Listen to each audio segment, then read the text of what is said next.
오늘 세상이 보는 성도라는 제목으로 우리 함께 말씀 나누도록 하겠습니다.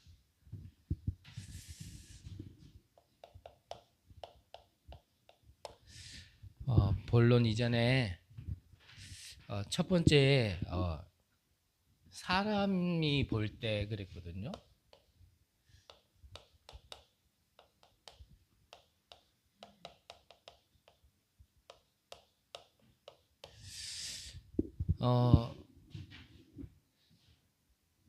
우리가 내 자신을 내가 보는 거는 사실 틀리게 볼 가능성이 굉장히 크죠.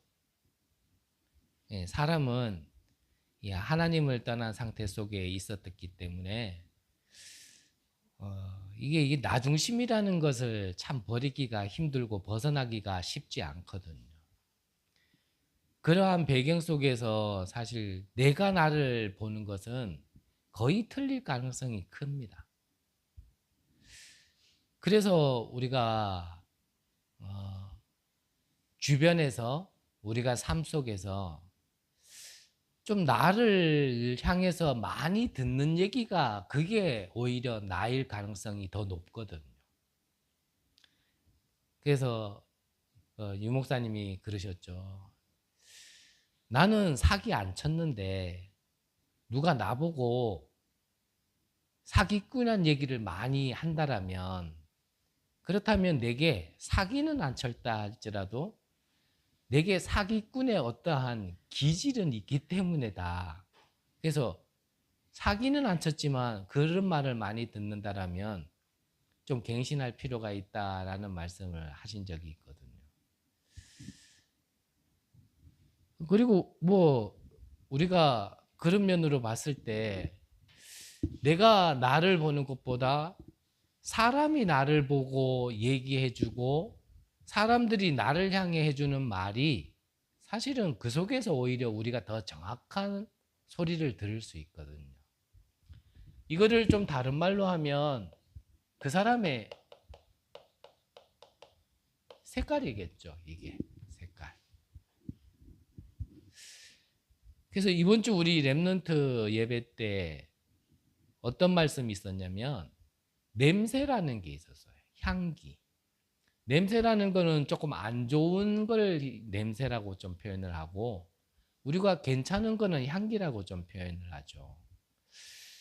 그래서 일단 우리의 영은요, 저는 이런 표현을 좀 쓰는데, 우리의 영이 눈에 보이지는 않잖아요.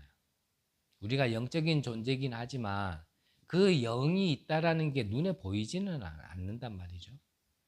근데 우리가 가지고 있는 이 영은 냄새를 풍기게 돼 있어요. 그래서요, 그 영이 죽어 있는 영이면 죽음의 냄새가 자꾸 나요. 근데 이 그리스도의 복음을 통하여 살아있는 영은 향기가 나게 돼 있습니다. 저는 불신자 때요, 좀 표현이 조금 이상할 수는 있겠지만, 제가 그렇게 이렇게 나쁜 그런 캐릭터는, 생김새는 그렇지 않잖아요. 속에는 그렇지만. 그래서 멀리서 봤을 때는 좀 괜찮아 보이는데 사람들이 가까이 오면 싫어하거든요. 그래서 저는 저를 예전에는 어떻게 표현했냐면 내 자신을 장미다. 예뻐서 장미가 아니고, 예, 마땅하게 표현할 식물 이런 게 없어서 저는 저를 장미다 그랬어요. 멀리서 보면은 색깔도 예쁘고 향기도 나는데 가까이 오면 가까이 올수록요, 내게 있는 가시가 너무 많아서 사람들이 자꾸 상처를 받는 겁니다. 그러니까 멀리 있을 때는 괜찮은 사람 같아. 근데 가까이 있으면 상처를 주는 사람인 거예요, 저는. 그래서 다른 표현으로는 할 길이 없고 제가 제 스스로 그냥 나는 장미다. 그래서 좋은 의미의 장미가 아니고 가까이 하기에 힘든 사람이라는 표현으로 좀 저는 그렇게 표현을 했었거든요. 제가 하나님의 말씀을 듣고 나니까 아까 표현 드린 대로 이게 내 영의 그게 상태였구나. 내 영의 상태. 보이지는 않지만 이 영적인 것은 분명히 존재하고 그 영적인 거에는 분명한 어떤 상태가 있거든요. 그러니까 그 영이 죽어 있는 상태로는 사실은요, 사람들이, 저는 그래서 좀 이해가 안 됐어요. 왜 자꾸 이렇게 되어지지? 왜 이렇게 자꾸 이렇게 될까? 멀쩡하다가도 내가 있으면 뭔가 분란이 일어나고 문제가 생기고 다툼이 생기고, 이게 한두 번이 아니라 거의 매번 그런 걸 너무 많이 체험하다 보니까 제가요, 지금 돌아보면 그게 대인기피증 같아요. 이래 사람들 속에 있는 게 싫어지는 거 있죠. 그 내가 가면 이상하게 되어지니까. 그러니까 내 스스로 생각하기를, 아, 내가 없어야 이게 괜찮아지는구나. 그게요, 저한테 강하게 있었어요. 강하게. 그게 이제 자꾸 틀린 쪽으로 더 깊이 풍성하게 들어가다 보니까 제가 한 번씩 또 표현하는 거 있죠. 다른 사람이 마실 산소를 그 사람들이 마시면 이 사회를, 그때는 복음이 없을 때였으니까 밝은 사회로, 좋은 사회로 만들 건데, 그들이 마실 산소를 내가 마셔가지고 모두를 죽이는 나는 이산화탄소밖에 내뱉지 않는 존재구나. 이래 생각이요, 막 돌아갈 만큼. 저는 그랬다니. 우리에게는 이 각자의 어떤 색깔이 있습니다. 색깔. 그래서 이거를 영어로 얘기하면은 캐릭터라고 표현할 수 있겠죠. 캐릭터. 그래서 이거는 어찌 보면 영의 상태는 조금 바꿀 수 있겠지만, 한 사람이 태어나면서 고유적으로 가지고 태어난 그 성향은 사실 안 바뀌죠. 그거는 바뀔 수가 없습니다. 그래서 제가 지금은 뭐 이렇게 뭐 합숙 훈련이 없어졌지만, 옛날에 팀 합숙 받을 때 팀 합숙 강수환 목사님께서 본인은 목회를 창조 원리대로 목회를 한대요. 그래서 그게 무슨 말인가 했더니, 노루는 뛰게 만들어주고 군뱅이는 기게 만들어주는 거다. 만약에 창조 원리를 벗어나서 목회를 한다면 노루를 볼 때 저게 미친년도 아니고 맨날 뛰어다니고 저거 영적 문제다. 그거를요, 잠재워 놓으려면, 잠재워 놓으면 노루는 영적 문제 온다라는 거예요. 반대로 군뱅이는 만들어지기를 꿈틀꿈틀 그렇게 만들어졌는데, 게으르고 나태하고 우울증에 힘도 없는 것 같고 이래가지고 그걸 회초리 들고 다니면서 뛰어 그러면요, 혀 깨물고 죽어버린다는 거예요. 그거를 얘기하시면서 나는 창조 원리대로 목회를 한다, 이렇게 말씀하셨던 게 저에게는 큰 메시지였거든요.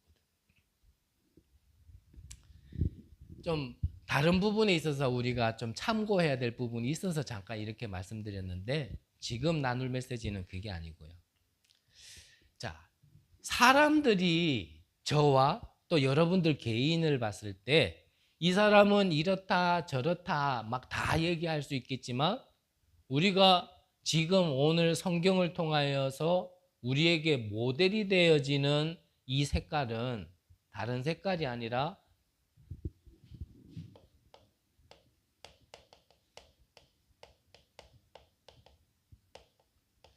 이렇게 보여야 정상이겠죠. 가장 그리스도의 일꾼이고 하나님의 이 비밀을 맡은 자다, 이렇게 보여지는 게 가장 성경적이겠죠. 그래서 뭐 이 안에서 뭐 이렇다 저렇다라고는 조금 뭐 나눌 수 있겠지만, 근본적인 뿌리적인 면에서 봤을 때 이거를 벗어난 거는 사실은요, 별로 성경적이지 않고 하나님이 원하시지 않는 색깔이거든요. 그래서 성경에 보면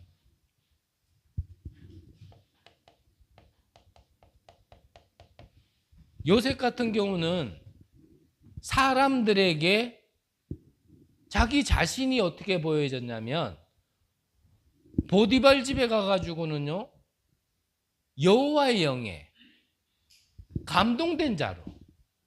그러니까 여호와께서 요셉과 함께 하심으로 그가 하는 일이 형통케 된 자라고 보여진 거예요. 그거는 자기 자신이 자기를 얘기한 게 아니잖아요. 나중에 바로왕 앞에 가가지고는 바로왕도 같은 내용을 얘기했죠. 이와 같이 하나님의 영에 감동된 자를 우리가 어디서 찾을 수 있으리요?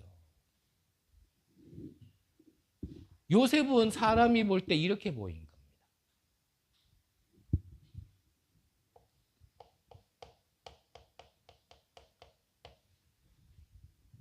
다윗도 마찬가지죠. 다윗도 사울왕이 그렇게 죽이려고 쫓아다니고 몇 번이나 죽음의 위기를 넘기고 오히려 반대로 다윗이 사울왕을 죽일 수 있는 기회가 명확하게 2번이나 있었는데도 그때마다 죽이지 않고 멀리서 그 사울왕을 향하여 내가 왕을 죽일 수도 있었지만 죽이지 않았다라는 걸 얘기할 때마다 사울왕이요 후회를 하고 자기가 잘못했다 얘기를 하면서 했던 말이 뭐냐면 하나님께서 너에게 선으로 대하는구나. 즉 사울왕이 나는 너에게 악으로 대하는데 하나님은 너에게 선으로 대하는구나. 그러면서 그 2번째도 뭐라 그러냐면 한마디로 얘기하면은 하나님께서 너를 축복하고 계시는구나. 사울왕이 봤을 때 이 사울왕은 귀신 들린 자였잖아요. 그런데 그런 사람에게도 다윗은 이 하나님이 축복하시는 사람으로 보여진 겁니다.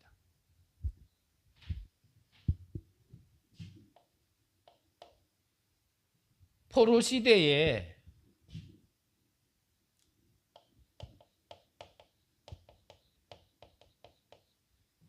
세 청년이 있죠. 사드락, 메삭, 아벳노고. 이들이 세워진 신상 앞에 절하지 않는다라는 이유로 풀무불 가운데 던져지게 되었잖아요. 그래서 7배나 더 강한 불 속에 들어가게 되어졌는데 오히려 3명을 던졌는데 불 속에서 4명이 걸어다니는 걸 보면서 이 느부갓네살 왕이 아주 희한한 걸 보게 되어지니까 그걸 보면서 이 세 청년을 향하여 뭐라고 얘기했냐면 사드락, 메삭, 아벳노고의 하나님을 찬송할지어다 그랬거든요. 다니엘도 마찬가지죠. 지금 무슨 얘기를 하냐면 우리가 바깥에 나가서 우리가 현장에 나가 있을 때 우리가 다른 사람이 우리를 볼 때 사실은 이렇게 보여질 만큼 우리는 이미 모든 축복을 받은 자들이거든요. 그러면 늘 말씀드리지만 주신 거를 내가 조금만 알고 그걸 누리면 이게 보여지는 것이 사실은 하나님께 영광이 되어지는 거고 저게 보여지는 게 사실은 전도거든요. 우리가 전도라는 걸 뭐가 막 찾아가야 되고 열심히 얘기해야 되고 뭔가 막 이 열정이 있어야 되고 그래서 전도하는 건 아니거든요. 이것은 하나님께서 주신 구원받은 자에게 주신 축복의 내용이기 때문에 이것을 알고 이걸 기도로서 누릴 수 있다라면 이 기도의 비밀을 가지고 내가 누릴 때 그때 일어나는 일이 뭐냐면 하나님의 나라 그리고 그 하나님의 나라의 일을 그랬거든요. 본론에서 말씀드리겠지만 하나님 나라의 일이라는 거는 좀 쉬운 편으로 하면요, 구원을 이루어 가시는 거거든요.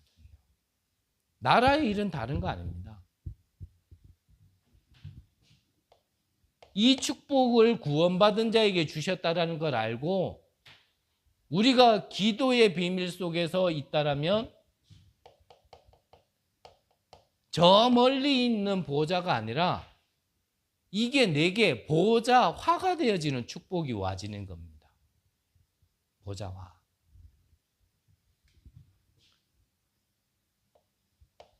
그러면 이게 시공간 초월이라는 응답 속에 이제 237을 가게 되어지는 거예요. 그래서 유 목사님 표현하실 때 2000년 전에 지금만큼 교통수단이 발달하지 않은 시대에 뭐라 그랬냐면 저 땅끝까지 가라 그랬거든요. 그때는 뭐든지 걸어 다녀야 되는 그런 시대인데 땅끝까지 가라는 말은 사실상 맞지 않는 말이다. 불가능한 말이다. 라고 표현을 하셨거든요. 맞지 않는 말 같지만 이 비밀을 안다라면 내가 몸으로 발로 걸어가지 않아도 237을 갈 수 있는 비밀이 있는 거거든요. 그러면 우리도 마찬가지입니다. 지금 뭐 비행기든지 교통수단이 여러 가지가 있지만 우리가 가지 않아도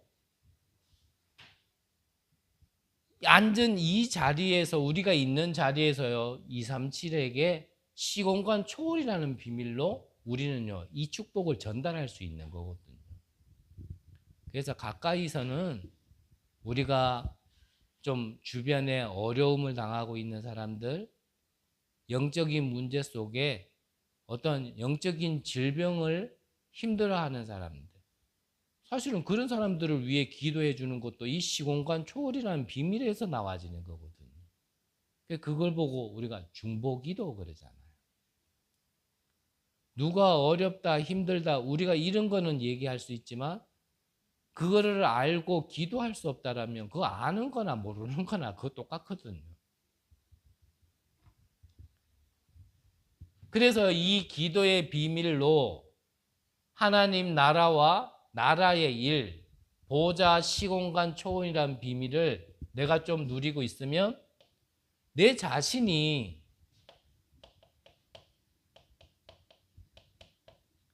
이 전무후무한 응답을 받게 되어지는 겁니다.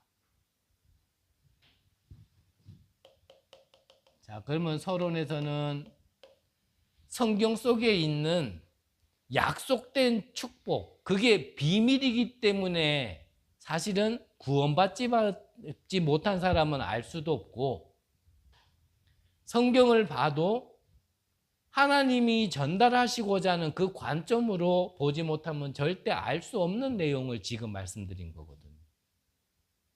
그래서 하나님의 일은 하나님만이 알 수 있고 그것을 우리에게 전달하는 건데 그 성령께서 지금 우리와 함께 하시고 성령을 통해서만 하나님의 뜻을 우리에게 깨닫게 하시는 거거든요. 오늘 예배 드릴 때 성령께서 우리에게 은혜 주시지 않으면, 깨닫게 해주시지 않으면 이건 알 수 없는 내용. 그래서 고린도전서 3장 16절에 너희가 하나님의 성전인 것과 성령이 너희 안에 계시는지를 알지 못하느냐, 이 말씀이요 너무나 중요한 거예요. 성령이 내 안에 없는 데는 하나님의 거 알 수 없습니다. 뭐 제 개인적으로는 만나지고 있는 만남이니까 저는 그 단체를 뭐라 할 수준도 안 되고 뭐라 하고 싶지도 않고요. 하지만 우리가 구원관에 대해서 하나님이 구원 주신 그 기준에서 벗어나면 이단은 맞거든요. 그들도 똑같은 성경을 보면서 얘기를 하되 결국은 하나님이 주신 방법, 구원의 방법, 그리스도를 통하여서 구원받지 못하면 이 비밀은 절대 말할 수 없는 겁니다. 성경 구절은 얘기할 수 있겠죠. 하지만 이 비밀은 누릴 수 없는 거예요. 그래서 저는 그분 만나면요, 내가 확신 가지고 얘기한다기보다는 그분이 말씀드렸잖아요. 처음에 저를 만났을 때 뭐 표현이 좀 그렇지만요, 저보고 성경 똑바로 알고 좀 그래요, 이렇게 표현은 안 하셨어요. 성경 똑바로 알고 바르게 알고 구원 받으셔야 되고, 그래 구원 받아서 성도님들 똑바로 도와줘야 되지 않겠냐, 이끌어줘야 되지 않겠냐, 이렇게 표현을 하셨었거든요. 그분이 아무리 나한테 얘기를 해도요, 저는 그때 그래 말씀드렸어요. 저는 지금 하나님의 말씀이 저에게는 풍족하고, 저는 이 말씀이 내 삶에 성취됨을 나는 확인하고 있기 때문에 이 말씀을 뭐 더 알아야 된다, 이런 부분에 있어서 나는 갈급함은 없습니다. 처음부터 확실하게 저는 얘기를 했거든요.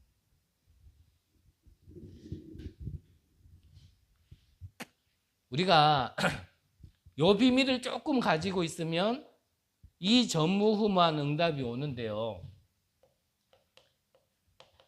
그렇다면 이 응답이, 이 축복이 언제 오느냐?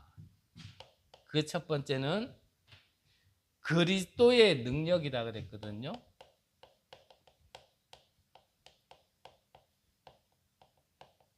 이 그리스도의 능력이 나타날 때 이 전무후무한 응답이 와지는 겁니다.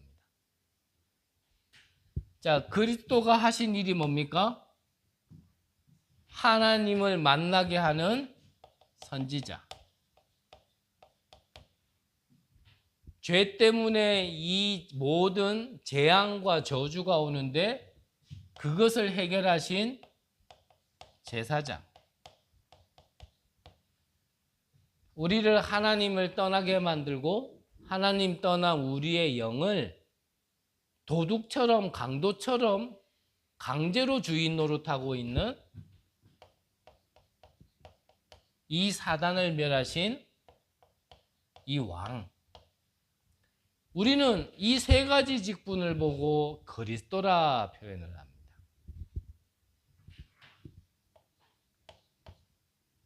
이 그리스도의 능력은 이 세 가지 일을 하신 분, 그걸 믿을 때 앞서 말씀드린 것처럼 보좌의 축복이 임하게 되어지고요, 이 그리스도가 선포되어지는 그곳에는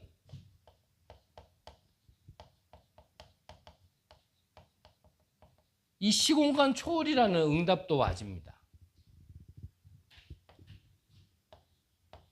우리는 237을 갈 수도 없고 살릴 수도 없지만 237을 살릴 수 있는 능력이 이 그리스도 안에서 나와지게 됐거든요. 그래서 우리에게 주신 축복이기 때문에 우리는 이거를 찾는다기보다는요, 이미 주신 거기 때문에 우리는 이걸 누리는 거예요. 누리는 거라니까. 내가 없는 걸 찾는 것과 이미 주신 걸 누리는 거는 다른 얘기거든요. 그래서 성경의 중요한 흐름은 이 구원의 흐름을 얘기하고 있는데, 에덴 동산에서 하나님이 먹지 말라 그랬던 선악과를 먹음으로써 하나님을 떠났을 때 하나님은 이러쿵저러쿵 아담과 하다에게 따지거나 나무라지 않으셨어요. 일단 하나님을 떠났다는 얘기는 이제 영이 죽었다는 얘기고, 영이 죽은 자는 그 배경이 저주재앙이 자꾸 따라오는 시급하고 지금 위기의 일을 만나는 그때인데 지금 이러쿵저러쿵이 아니란 말이죠. 사람이 물에 빠져 죽어가는데 어떤 분이 그렇게 표현하시더라고요. 물에 빠져 죽어가는데 그 물에 빠져가지고 죽어가는 사람한테 길 좀 똑바로 보고 다니지, 거기 왜 조심 안 해? 물에 빠졌냐, 물에 빠질 때 왼발부터 빠졌냐, 오른발부터 빠졌냐, 지금 그런 걸 따질 때가 아니거든요. 죽어가는 사람은 일단 구해내고 봐야 되거든요. 하나님께서도요 그렇게 하셨어요. 아담과 하와가 하나님을 떠나 이 문제 가운데 빠졌을 때 즉시 주신 답이 뭐냐면 여자의 후손이 뱀의 머리를 상하게 할 것이다.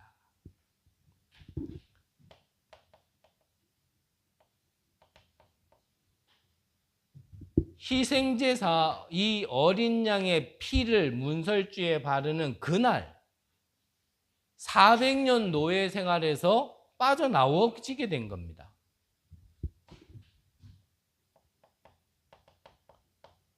포로되어 있을 때 포로에서 해방된다가 아니고요. 오히려 뭐라고요? 처녀가 아들을 낳으리니 그 이름을 임마누엘이라 하라. 그 말은 임마누엘 무슨 뜻입니까? 하나님이 함께 하신다 이 뜻이거든요. 포로에서 해방된다 이 뜻을 준 게 아니고 하나님이 함께 하신다. 어디에서요? 포로고는 돼 있는데 거기에서 하나님이 함께 하신다. 그래서 이번 주 우리 구역공과 메시지의 본문이 마지막 절에 보면 8절에 보면 뭐라고 돼 있냐면 다윗이 고백한 시죠. 내가 하늘에 있어도 괜찮고 저 스올에 있어도 괜찮다. 이유는 하늘에 있어도 하나님이 함께 하실 거고 저 스올 즉 지옥에 있어도 하나님이 함께 하실 거고 내가 지옥에 있다 하더라도 하나님이 그곳에 함께 하신다라면 거기는 지옥이 아니죠.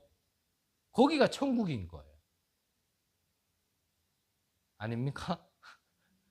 그게 맞아요. 그래서 임마누엘이란 말이 참 이게 놀라운 비밀의 축복의 말이에요. 그래서 우리는 복음 받으면 뭔가 바뀌어야 되고 빠져나와야 되는 거 맞아요. 저의 말에는 굉장히 오해되는 말이 많으니까 뭐 문제 해결되어져야 되겠죠. 뭐 흑암에 빠져 있는데 거기서 빠져나오지 마라 이 말이 아니고요. 어떤 상황에 있다 하더라도 하나님이 함께 하시는 게 중요한 거지 그 환경적인 부분이 재해지거나 없어지거나 이게 포인트는 아니라는 거예요. 이 성경의 흐름 속에 이제 이 그리스도가 약속하신 메시아가 오셨단 말이죠. 그거를 베드로가 고백한 겁니다. 주는 그리스도시요 살아계신 하나님의 아들이시니이다. 이 완성된 언약이 이 완성된 복음을 붙들고 가는 제자들이 이제부터 현장에서 증거가 나타나기 시작합니다. 사도행전 3장에는 안질뱅이가 일어나기 시작할 거예요. 그 이후에는 평신도 중직자들이 일어나서 이제 이 유대인 지도자들도 가지 않고 그들도 할 수 없는 그런 지역에 가가지고요. 이제는 살리기 시작한 거예요. 그러다가 스데반 집사가 돌로 맞아 죽었잖아요. 그 환란으로 인하여 흩어진 것 같고 핍박을 받은 것 같고 이제는 끝난 것 같은데 그걸 통하여 하나님은요. 세계 선교할 수 있는 안디옥 교회를 세우셨고 그 안디옥 교회에서 저 이방인과 임금들과 이스라엘 자손들을 위하여 택한 나의 그릇이다라고 하면서 불렀던 바울이 이제는요 선교 팀을 구성해 가지고 전 세계에 복음을 전하게 되어진 겁니다. 이게 성경의 흐름인데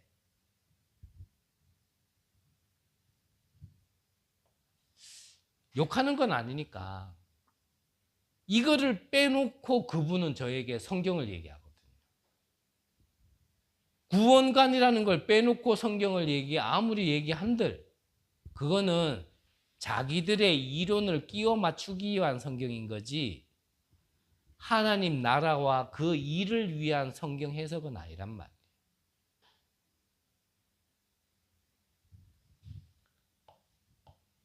자, 이 그리스도의 능력이 선포되어질 때 전무후무한 응답이 나타나고요. 또 언제 나타나냐면 하나님의 비밀이 전달되어질 때,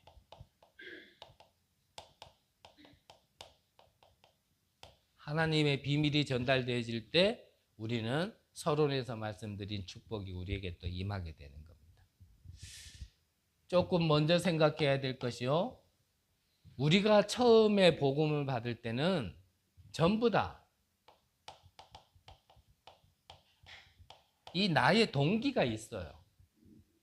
어떤 사람은 질병 때문에, 어떤 사람은 가난 때문에, 어떤 사람은 무능 때문에, 여러 가지 동기가 다 있겠죠.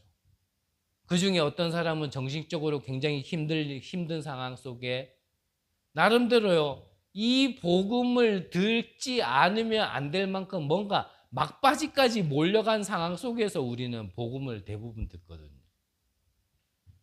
근데 이 나의 동기는 구원받을 수 있는 계기가 돼야 되는 거지, 이게 나중에 바뀌어야 되거든요. 어떻게 해요? 하나님의 동기로. 그러면 하나님의 동기는 방금 말씀드렸잖아요. 하나님은요, 구원받으라는 겁니다. 구원받으라는 거예요. 불신자에게 주신 문제는 하나님 떠나서 와진 문제 맞고 영적인 문제 속에서 나타난 거 맞지만, 그걸 통하여 불신자가 깨달아야 될 건 뭐냐면 거기에 있지 말고 구원받으라는 거예요. 그럼 구원받은 자에게 있는 문제는 뭡니까? 그것 때문에 나의 성공이나 나의 유익이나 나의 배불림을 하는 게 아니고, 문제가 왔다라면 그거는요, 구원받았으니까 구원의 축복을 누리라는 거거든요. 그 이후에 하나가 더 있어야 돼요. 제가 볼 때는. 그게 결론에서 잠깐 말씀드리고 싶은 건데요. 불신자는 구원받아야겠고 신자는 구원의 축복을 누려야 되겠지만, 하나님이 부르신 전도자는요, 사명이 있어요. 결론에서 한 번 더 말씀드릴게요. 이 나의 동기가 하나님의 동기인 구원으로 바뀌어지지 않으면, 그러면 진짜 축복은 좀 누리기 힘듭니다. 그래 되면 이 복음이 나하고는 잘 안 맞아요.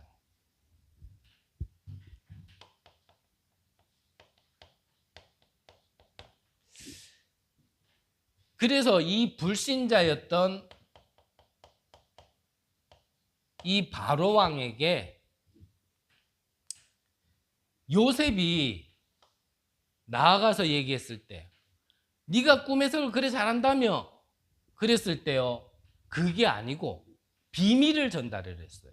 요셉은. 그래서 내가 아니고 하나님께서 그 비밀을 전달했는데 역사가 일어나 버린 겁니다. 그래서 우리가 불신자한테 가가지고요, 우리가 이렇다 저렇다 자꾸 얘기하는 거 별로 그렇게 맞지 않을 거예요. 그리고 여러분들도 현장에서 복음을 전해 보셨고 체험해 보시고 맛을 보신 분도 있겠지만, 가장 좋은 건요, 사실은 하나님의 말씀을 그냥 말씀으로 전달해질 때요, 가장 능력이 나타납니다. 하나님의 말씀을 막 이렇게 저렇게 내가 막 설명 필요하다면 해야겠지만, 그냥 말씀은요, 말씀대로 전달해요.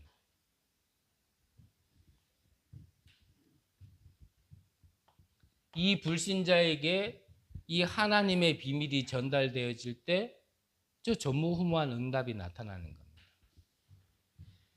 이때 이 축복이 나타나는 거죠. 천군, 천사가 움직이는, 즉 이게 보좌의 축복이잖아요.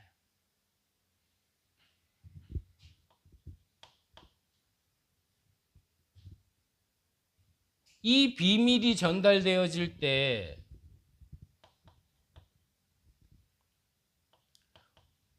홍해가 갈라졌고요,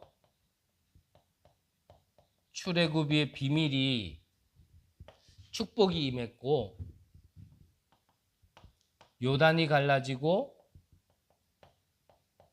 여리고 성이 무너지는 축복을 받게 되어진 겁니다. 자, 그러면 마지막에 세 번째, 그러면 언제 또 이 전무후무한 응답이 나타나냐면 오늘 성경에 보니까 맡은 자에게 구할 것은 충성이다 그랬는데, 자, 우리가 무엇을 맡았냐면은 하나님의 이 절대 계획을 우리는 맡은 자들입니다. 그래서 이 사실을 아는 자에게 이 축복이 와지는 거예요.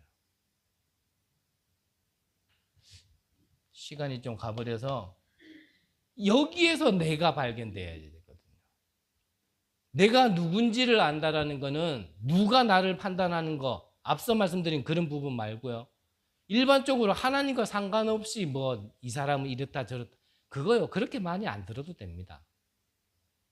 내가 들으면서 갱신해야 될 건 들어야겠지만 그게 절대적인 건 아닐 거예요. 그러니까 오늘 성경에 나와 있잖아요. 성경에 뭐라고요? 너희에게나 다른 사람에게나 판단받는 것이 내게는 매우 작은 일이다. 나도 나를 판단하지 아니하노라. 그러면서 4절에서 얘기하는 건 뭐냐면 내가 자책할 것이 아무것도 없다고, 내가 흠이 없다고 해서 그러면 내가 의인이냐, 그걸 얘기하면서 5절에는 뭐라 그러냐면 그러므로 때가 이르기 전 곧 주께서 오시기까지 아무것도 판단하지 말라 그랬거든요. 대부분요, 어떤 그 사람의 어떤 영적인 배경과 하나님의 어떤 계획 빼놓고 그 사람을 자꾸 얘기하거든요.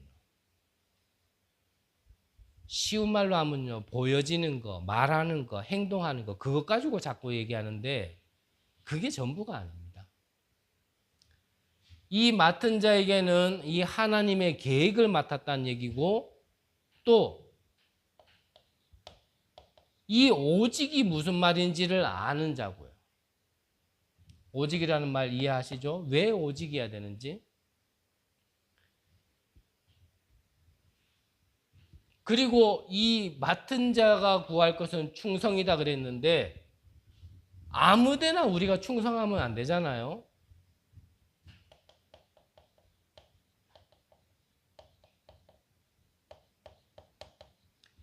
이 생명 걸어도 될 만한 가치 있는 데다가 우리가 충성을 해야 되지 아무데나 충성하면 안 됩니다. 그거는 헛수고 되어지는 거거든요. 그래서 우리가 하는 일이 이 생명 걸어도 될 만한 가치에다가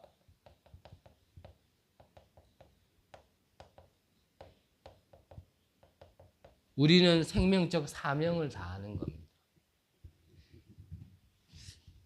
그래서 결론에서 저와 여러분들이 분명한 말 그대로 결론을 가지고 가야 되는데, 오늘도 우리가 예배드리면서 말씀을 듣는데요, 이 질문 속에서 이 예배를 통하여, 말씀을 통하여 우리가 답을 가져가지 못하면 결국 이 예배도 은혜 된다 안 된다 나로 그냥 끝나요. 뭔가 그날에 내게 막 들리는 게 있으면 은혜 되고, 뭔가 잘 이해가 안 되는 거 있으면 은혜 안 됐다 그러고, 그냥 그거는 은혜 받았다 안 받았다 별 차이 없거든요. 그 은혜야 뭐 어떨 때는 받을 때도 있고 못 받을 때도 있고. 근데 중요한 거는 은혜 된다 안 된다 그거를 좀 넘어서서 예배 때마다 우리는 답을 좀 가지고 가야 되는데, 어떤 질문을 해야 되냐면 내 자신과 우리 가정 가문에는 왜 이 영적인 문제가 심각할까? 왜 이렇게 심각할까?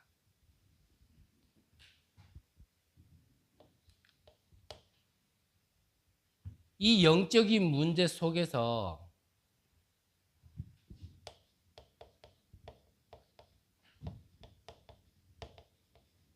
정신질환, 이거 병이잖아요. 왜 이런 자들이 있을까?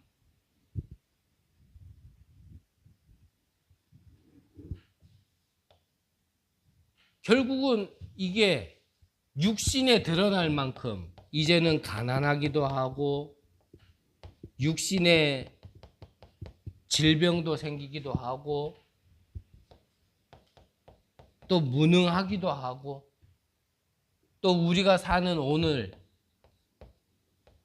나는 왜 이렇게 어려움 속에 있을까에 대한 질문하시고 답을 찾아야 되거든요.